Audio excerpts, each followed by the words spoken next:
I'd lost my home, my marriage, my self-esteem. And because of that, I didn't want to be around anymore. And it was almost as if this guardian angel was saying, now, come on, Avril, doing something very silly. Who are you going to really hurt here? And obviously my family and my children, and they didn't deserve that. This is how low I have got. And I need to do something about this now, because I'm the only one that can get me out of this. And I did get stronger from that moment on. Welcome to the award-winning podcast where motherhood meets reinvention. I'm your host, Sharon Macey, and this is Mom to More. I chat with remarkable moms who've embraced the art of reinvention, crafting their more by leveraging the skills they honed as stay-at-home moms. They share their experiences, struggles, and successes as they return to former careers, rediscover old passions, and chart entirely new paths, offering you the motivation and inspiration to help you answer the question, what do you want to do when your kids grow up? Hey, listener. Big news! Mom to More is now an award-winning podcast, taking home a Silver Signal Award for curators shaping culture. It proves that mom reinvention isn't just personal, it's powerful. And if you're new here, welcome. You'll want to be part of this journey, so go ahead and hit follow or subscribe so you never miss an episode. Okay, on to today's guest. From motherhood to marathons, and from the UK's National Health Service operating theatres to the World Championship stage, my next guest, Avril McClement's journey has been anything but ordinary. She is breaking world records in her 60s, woohoo, as a two-time HYROX World Record holder and a double world champion, and continues to be living proof that age is no barrier to excellence. You can see why I had to share her story. Fitness has always been a cornerstone of Avril's life, not just for physical strength, but for mental well-being. And that's so important. From running the London Marathon alongside her daughter in 2014, in her 50s, to conquering elite fitness competitions on a global stage in her 60s, Avril inspires with every stride, burpee broad jump, and sandbag lunge. And this amazing mama, of course, was also a stay-at-home mom. Welcome, Avril. I'm so thrilled to welcome you to the show. Well, thank you very much for inviting me. Fantastic. Well, let's just jump in because I have so many questions I want to ask you. I always like to start my interviews with what I call my essential mom question, and that is, how many kids you have and where did you raise them? I have a son. He's the eldest. He is now, he will be 40 next year. And my daughter, she is 38 this year. Both wonderful children. And I had them, at that time, I lived in Nuneaton, not where I live now, but in the UK. Now, you also have some grandchildren, right? I do. I have now, and I've just had to just think then, I now have 5. Because since I think we last spoke, my son and his partner had a beautiful little girl. So I've got all granddaughters. It would have been nice to have had a grandson, but one has to appreciate, she's arrived, beautiful, healthy. I love that. Boy, there's a lot of estrogen flowing in your family. Okay. So let's talk about your mom journey. And I know that you were home with your son until he went off to school, and then your daughter for a little less time because there were circumstances that arose. So your decision to stay home with your son, was it intentional? What did that look like for you? Yeah, I think when my son's name, by the way, is Chris. When I had Chris, yes, the intention was to stay at home because to a certain extent, there is that expectation, isn't there, really, to stay at home with your children. And I enjoyed that time, to be honest with you. It also gave me an opportunity to meet other mothers and a great opportunity to be around Christopher and do things with him. And thing that I do take note of, which is rather odd, isn't it, that really he was my first. And I do remember where he was when he took his first steps. I remember what he was wearing and literally where my daughter was concerned, although obviously she came later. I don't remember exactly what age she was and where she was and what she was wearing. Don't you think that's such a hallmark of motherhood? It's like you remember those first. You remember the first haircut. You remember when they took the first step. You remember all those things. Yeah. And then that's beautiful to have that. And Yeah. I do think to a certain extent when my daughter said, well, how come you don't remember when I took my steps and what I was wearing? And I said, Because you were the because second. yes, you were the second. And circumstances were different, unfortunately.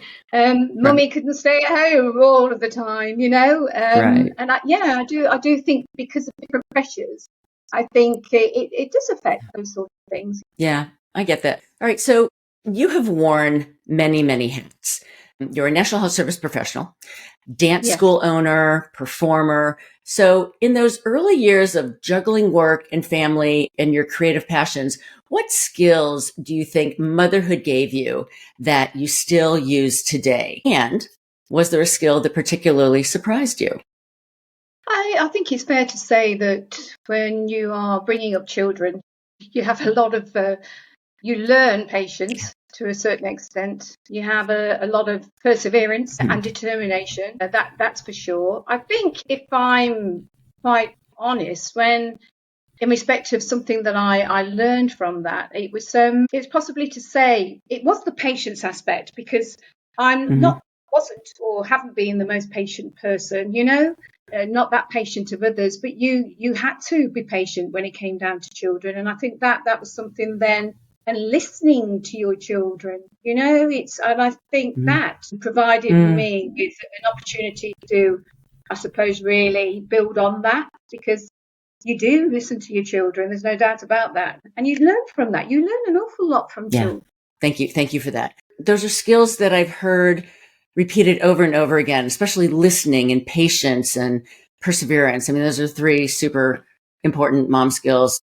So you've had to walk away from the things that you have loved. You experienced incredible highs, but also devastating lows. Your dance school, your theater school, even a promising business, because Yeah. life demanded change. So Yes. how did you find the courage to start fresh each time? Do you know what? It's fair to say, Sharon, that's the one thing that my children have said about me, that they've always said that irrespective of what life brings to your door, you always pick yourself up. And I think it's that great sense of not wanting to fail, and that I deserve to do better, because yes, you could sit down and you could sink or swim. And I have to say, those, for example, when I would go for a run when I felt really low, and I would say, no, Mm-hmm. come on, you can do better than this. You've got this in you. You know, you can achieve again, Avril. You know, you may have lost in certain respects. That might be from a financial perspective or from expectations. But that driver, I think, is innate within me, that I don't want to fail. And I think to a certain extent that also may come from my parents, because Mm-hmm. they were very resilient, you know, that they weren't particularly wealthy and they worked very hard in their lifetime. And they faced, you know, various challenges in life, and they never gave up. And also, I've been very, very fortunate to have a wonderful family around me and friends. And I think in those times of need, family and friends are one of the most important things in your life. Yeah, that's so true. And I want to highlight what you just said, because that really resonated with me personally, about the resilience and the grit and the determination and not wanting to fail. It was either sink or swim. And I think for a lot of Yeah. moms, there is that fear of failure, but you have to push through that and believe in yourself and know that you have what it takes to reinvent, to make things better, to make things the way you want them, and to create whatever next chapter you want to be in your life. And you've created multiple next chapters with various iterations in your life. So in that regard, I love your perspective on this. So what role did your children play in these decisions? I say that try not to show them when you're feeling down or nervous, Right. frightened about the future. That, although it sounds, you know, that's a bit of a cliche that my children are also my friends, they certainly are. And as they've got older, they know their mum. So I might put this smile on my face to everybody else out there, and I may appear to be this very confident individual, but they know me.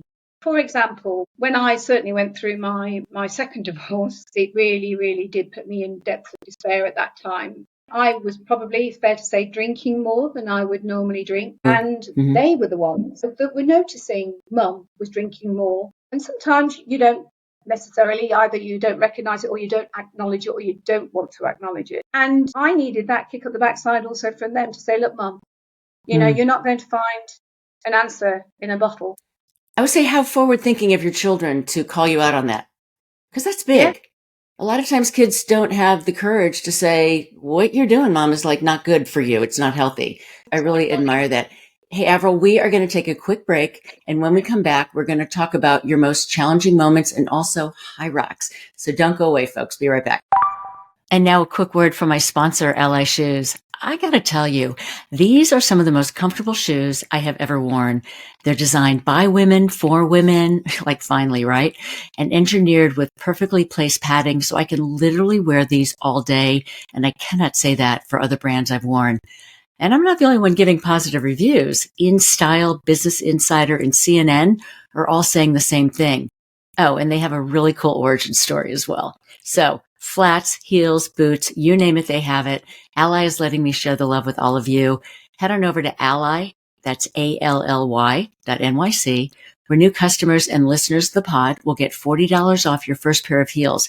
All their heels, like Classic, Kitten, Bold Block, Sexy Slingbacks, with special code MOMTOMORE40.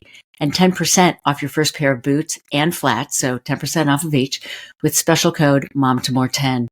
Ally is reimagining how comfort and function support women every day. And I love that. Thanks to Ally for sponsoring this episode. Hey, we're back. Okay. I want to go to a point in your life when you said you felt, and I'm quoting you here, useless, worthless, and frightened about the future. You dealt with depression. Yes. Was there an enough is enough moment that propelled you to find the strength to push through that lowest point in your life? And what helped you start believing in yourself again? I think that there's obviously an awful lot of people out there that have been through various different painful experiences in their life, and they could possibly empathise with that. When I reached that depths of despair, because I felt I'd lost everything, and I felt I'd lost my home, my marriage, my confidence, as you quite rightly said, my self-esteem. Everything went. And because of that, I didn't want to be around anymore, Sharon, to be honest with you. And when I then reflected this one evening on what was going through my mind, and it's something that you don't particularly always like to admit, when you suddenly think, well, I don't want to be on this earth anymore, and I don't know. I believe in guardian angels. I don't know whether other people do, but I certainly do. I've had various experiences in my life to believe I have a guardian angel. And it was almost as if this guardian angel was saying, now, come on, Avril, doing something very silly. Who are you going to really hurt here? And obviously my family and my children, and they didn't deserve that.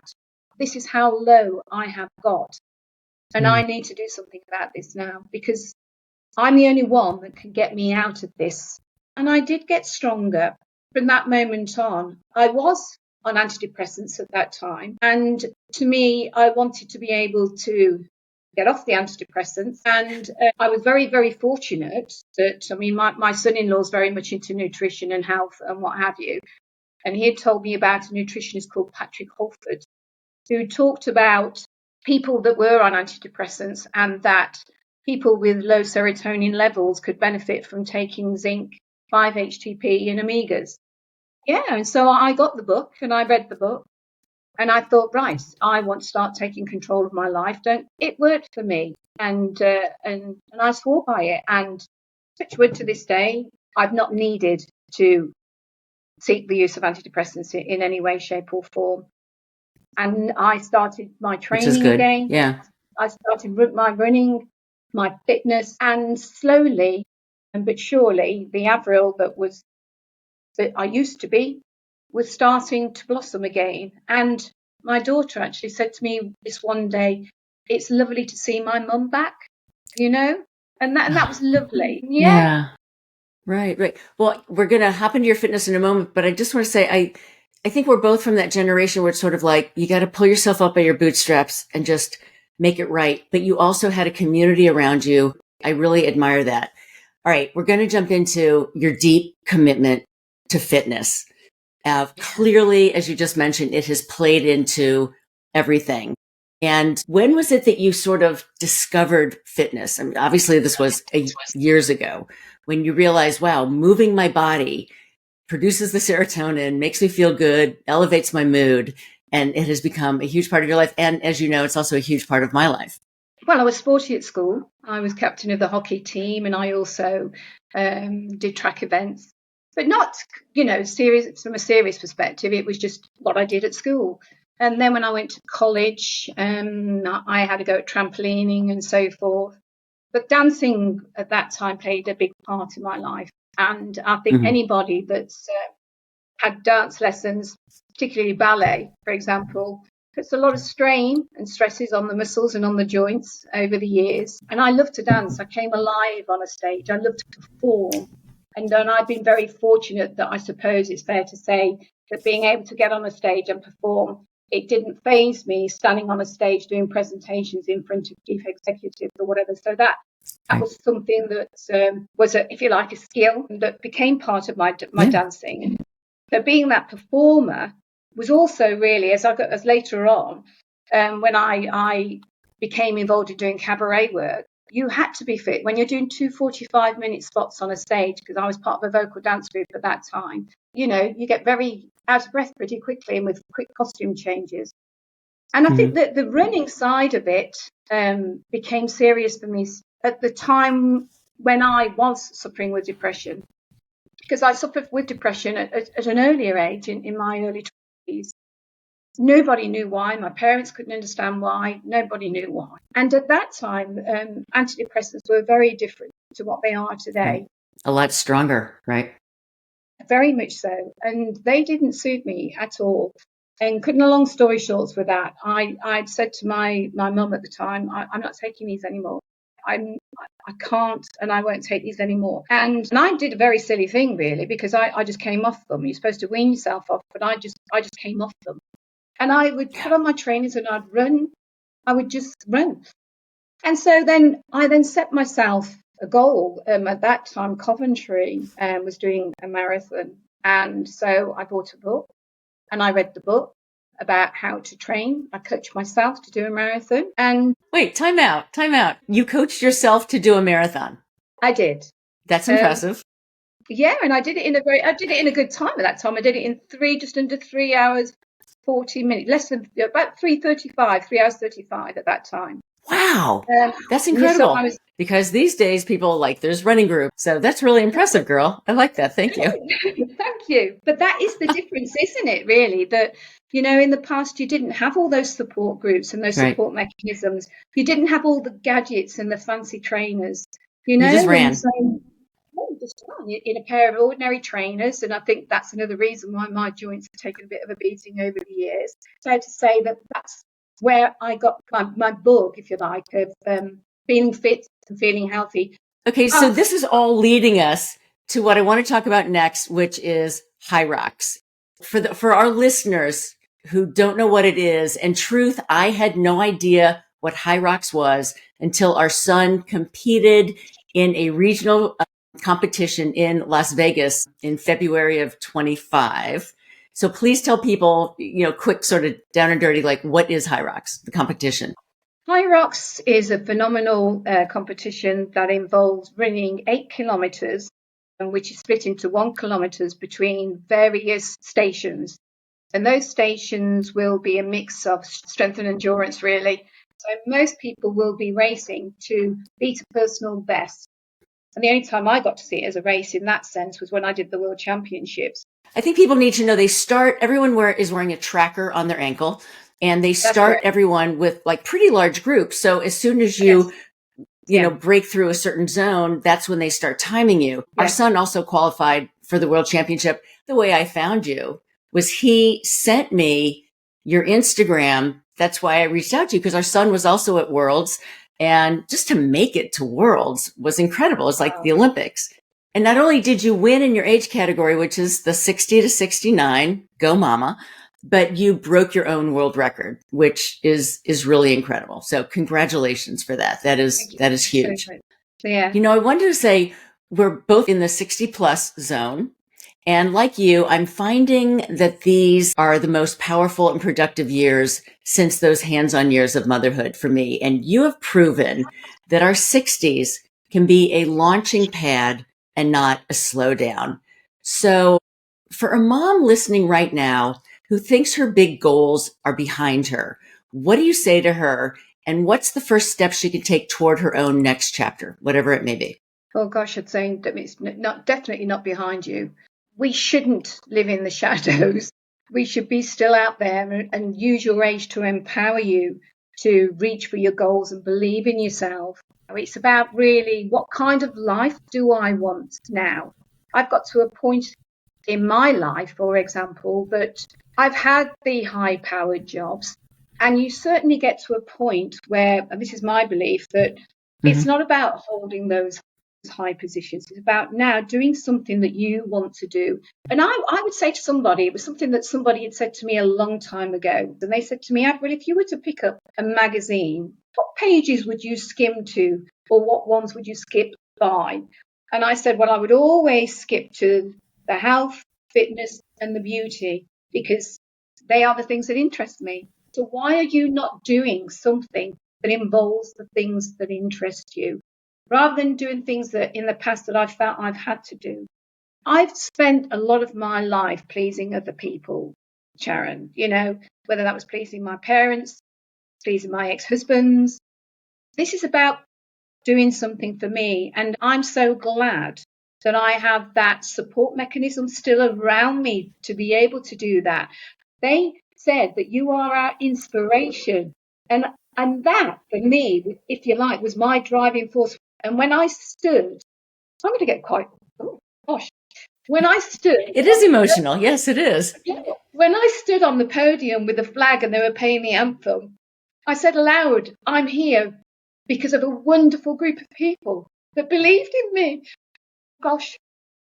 And I still remember my son shouting at me down the phone after I had broken the world record in London.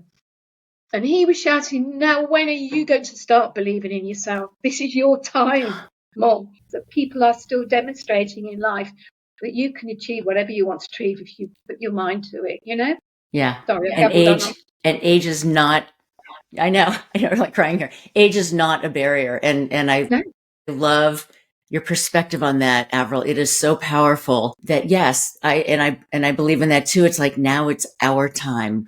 We've raised the kids. We've, done all the things that we had to do. And now we get to do the things that we want to do.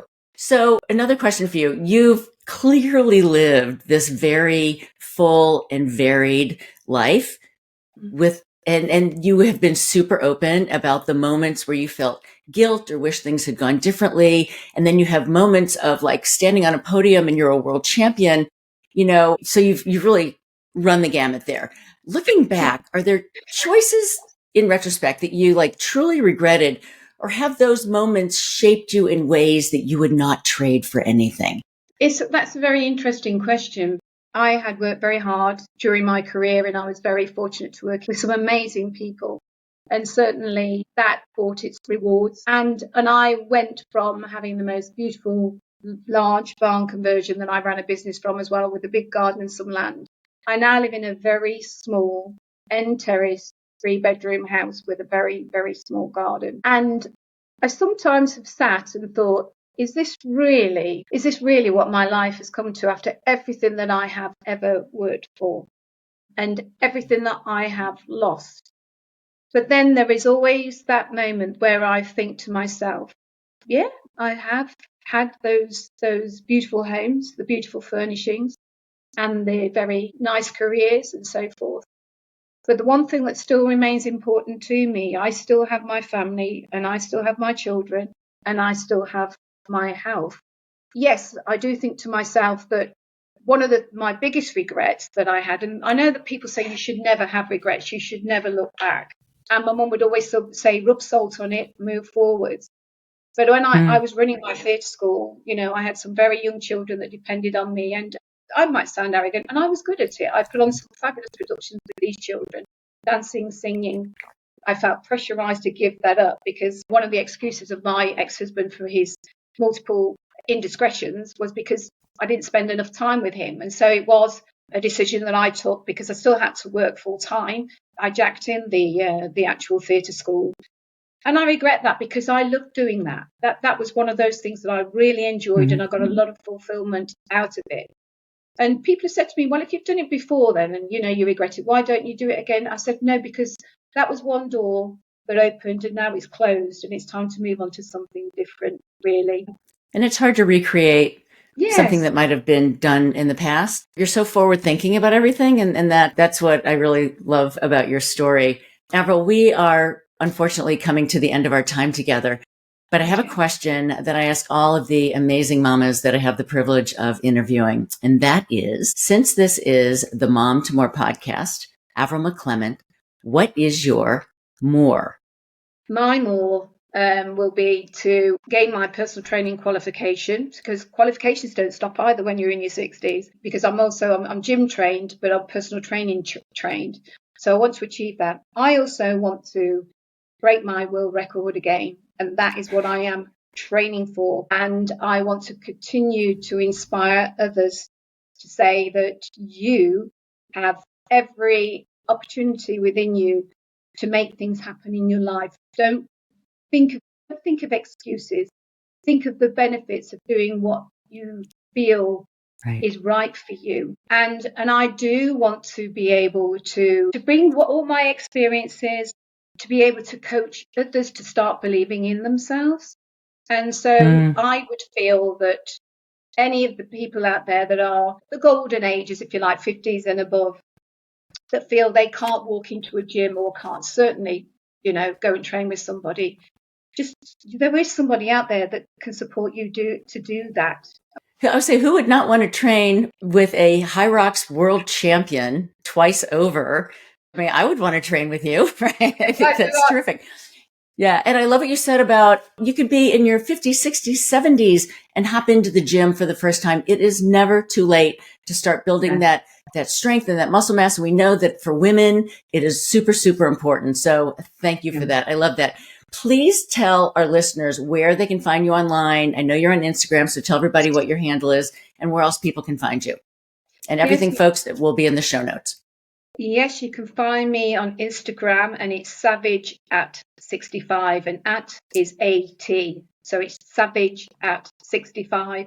My children were the ones that came up with that, by the way. In fact, when I raced in London for the first time, they made a big sign, savage at 65, and one of the judges signed and stood over me with savage at 65. I have to tell you, Avril, I want to thank you for your time today.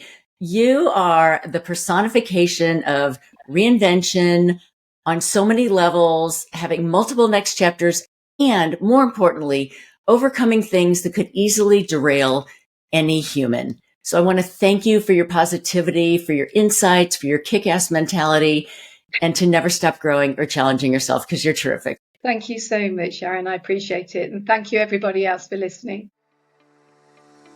Hey, this wraps another episode of Mom to More. If this conversation sparked something in you, hit follow or subscribe and leave a quick 5-star review to help more moms discover the show that's shaping culture. And remember, you already possess the skills and experience you need to start on this journey, because reinvention doesn't have an age limit.